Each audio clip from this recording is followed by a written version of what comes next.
Hey, Honors Algebra, how we doing? Hope you guys had a good weekend. Getting ready for next week. We are moving on from quadratics. No more factoring, no more quadratic formula. We're going to keep reviewing it, but we're moving on to our last unit, which is statistics and probability.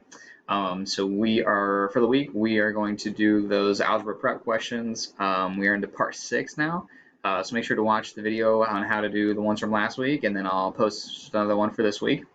And then we're going to move into mean, median, mode, and dot plots. You might have already had this before, but we're going to take it one step further. And then we'll be working on histograms and box and whisker plots as well. Learning about first quartile, second quartile, third quartile. Maybe you've heard some of these, but if not, we're going to go all over that in the 12.2 section, okay?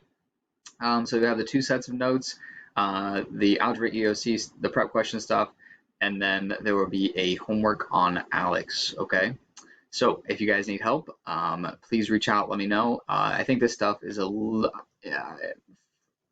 most people would say this is a little bit easier, but than the quadratic stuff and factoring. But if you need help, please let me know, okay?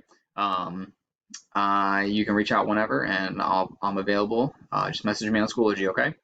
All right. I hope you guys have a great week, and I'll talk to you later. All right. Bye.